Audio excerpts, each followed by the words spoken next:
Nur noch in der Bude Tag und Nacht. Nur noch in der Bude auf Verdacht. Hab ja nur die Bude, keine Yacht. Hello and welcome to the East Village Cook. Today we're making goulash or beef stew.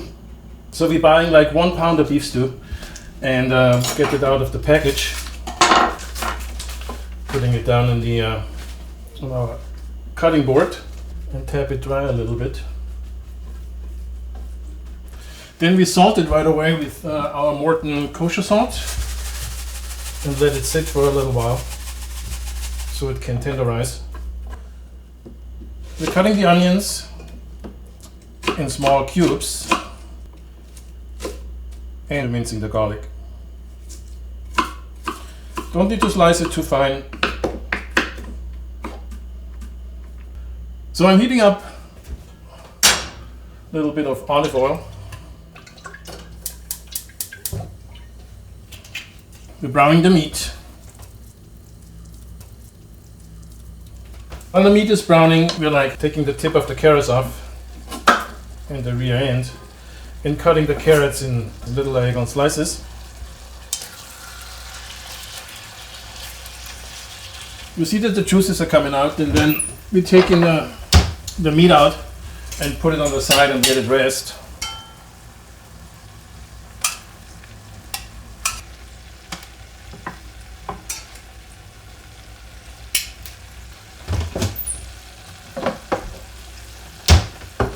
Also, we want to save the juice for later and pour this on the side. Add a little olive oil and put the onions into the pot.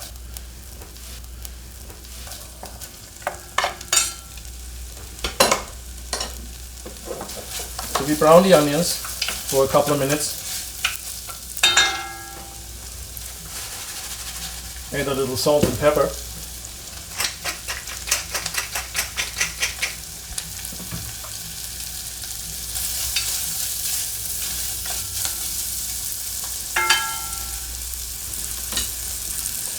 Then we add the garlic as a second layer. Mix it up and let it brown.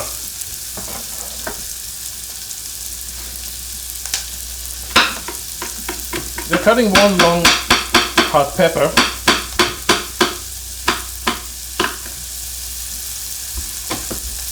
I leave the seeds in. If you don't like it so spicy, then please take the seeds out before you cut it in small pieces and add that to the pot.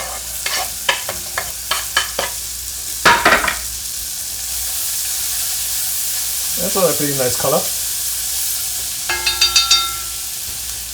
Then we put in our spices. We have 1 cinnamon stick, anise, stars, bay leaf, cloves, and some juniper peppers, and we put that in right now and extract the flavor.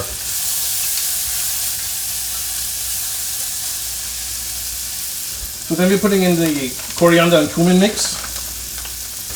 The coriander and cumin mix is from Dual, and 1 tablespoon of cumin coriander mix, 1 tablespoon of garlic powder,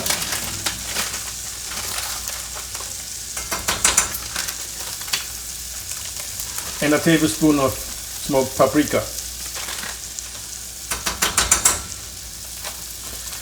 And what I try to add, it's a little Tikka Masala that's usually used for Indian curry, and we're putting another tablespoon of that into the mix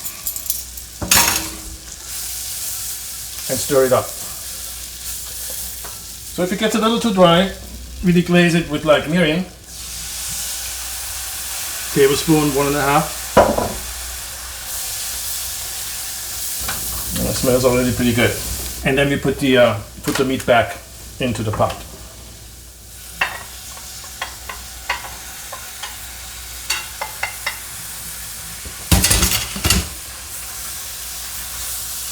Once the meat is in there, stir everything up, lower the heat a little bit.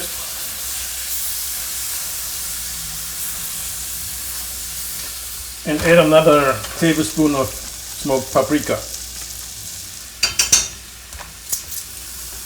Then we add a little garlic paste, 1 tablespoon. It's just a different kind of garlic, so it gives a different flavor. In addition to the fresh garlic, it's not a must do, but I like it that way. And then we add a small can of diced tomato.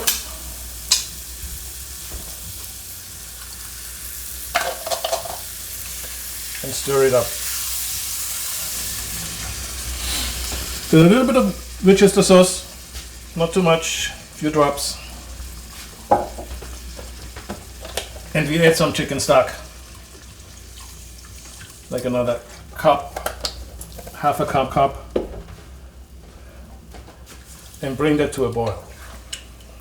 We're preheating the oven 300 degrees Fahrenheit.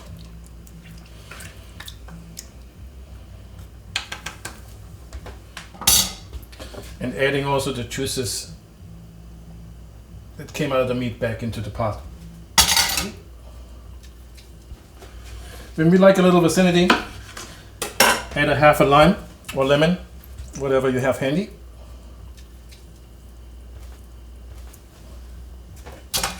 And make sure everything is mixed up very nicely.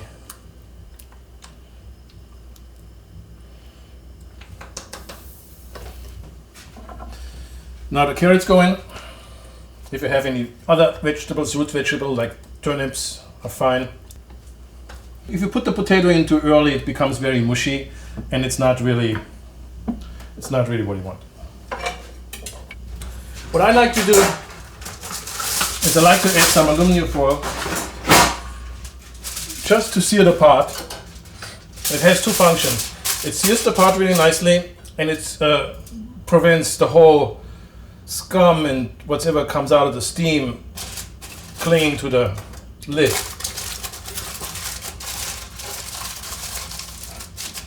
So we seal up the edges really nicely and tight. And then we put it in the oven, 300 degrees, for 1 hour. So we let the stew sit for an hour in the oven on low heat, 280, 300. The lower the heat, the longer you need to leave it in the oven. So I do 300 degrees by 1 hour until I add the potato, and then for another half an hour to finish it up. And I'll show you later how to make the Spaetzle. So after 1 hour in the oven, we start peeling the potato. Slice the potato in small cubes and add it to the stew. You're doing this about a half an hour before it's ready. Otherwise, the potato becomes very mushy and you don't want that. Then we're cutting the potato in like 1/8 of an inch small cubes. And if you need to wait a little bit until the stew is ready, a very nice trick is to prevent the potato to become brown. You can put it into clear water and let it sit a little bit like this. And now we're preparing the Spaetzle. I give you my very original, simple Bavarian German recipe. This is how you do that. It's very easy. So what you're needing, we need 2 eggs.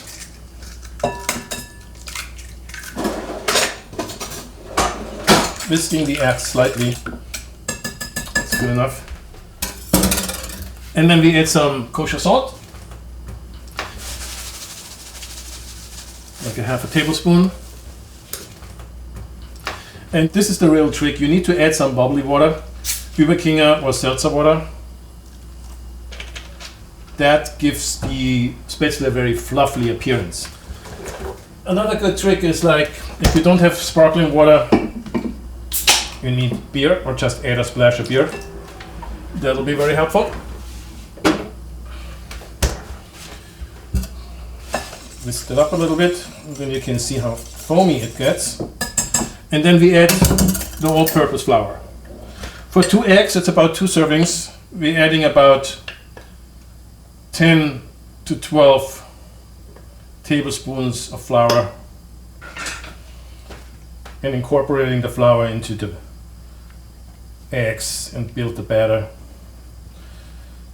It's important that it's not too thin and not too thick.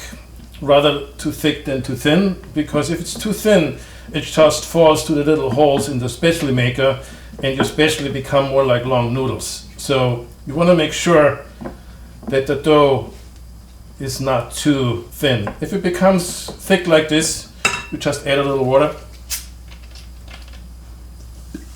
or beer and incorporate that into the batter. It takes a little bit of time, so you have to mix the dough for like 2 or 3 minutes until it develops a silky surface. That's about the right consistency. If you add liquid, do it in very small amounts to mix it until it becomes that little silky, very silky surface. That's exactly what we want to see. So it's time to add the potatoes to our stew.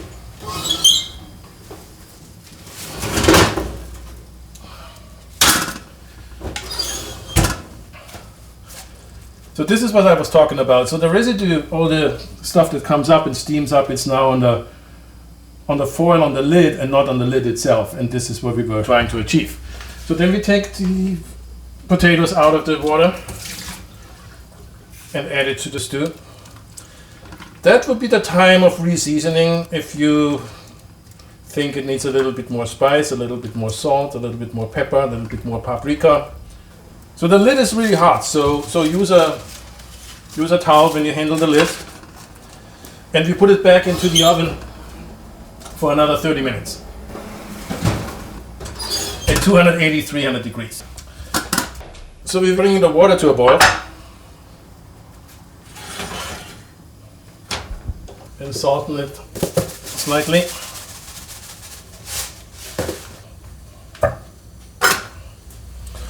And then we bring out our trusty Spaetzle maker. You need that device, otherwise you can't really make Spaetzle. There is another way to do it, to basically put the dough on a board and chop it off. I don't master that technique, so this is what I'm using. So all what's going in the dough is basically 2 eggs, a little bit of seltzer water. If you don't have seltzer water, use plain water, but it doesn't make the Spaetzle as fluffy as seltzer water does, or beer. So this is not looking really good. So we want that kind of surface, very silky, very smooth, and it should drop off the mixing spoon like such. So once the water comes to a boil, we're ready to make the Spaetzle. We put the Spaetzle maker on top of the pot like such. And then we put the dough into the container.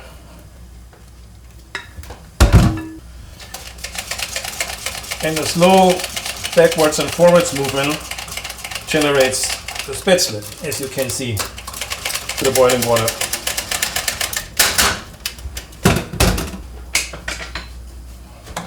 So we're making sure that they're not clinging together. And then as soon as the water boils, they're basically done. So we need one of those to put the Spaetzle into it. And then we need a pan with a little bit of butter. It's imperative to use butter. They're not coming out well if you use oil. So you use a little bit of butter, put it into the pan. You want just the butter to melt slightly to coat the Spaetzle later with it. So once you see the Spaetzle bubbling up like this is basically when they're done. I usually give it another minute, but don't overcook them. So once the Spaetzle come to a boil, we turn the heat off. Pour the Spaetzle into a sieve.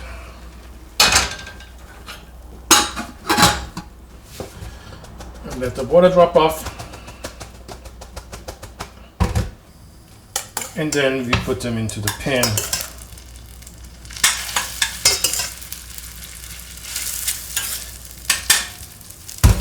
And coat them nicely with the butter.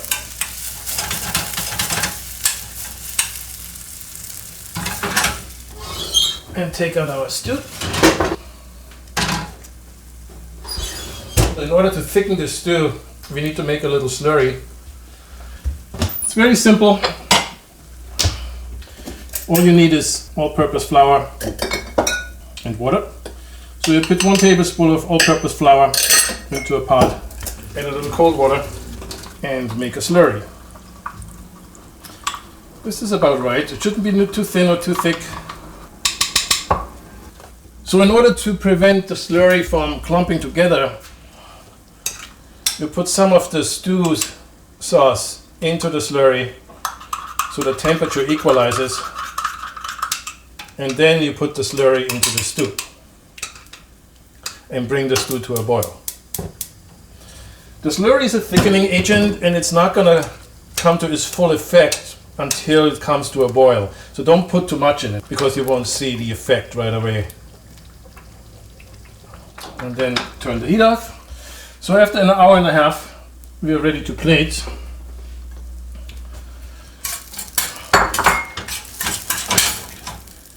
We put the Spaetzle down first, and then add our beef stew.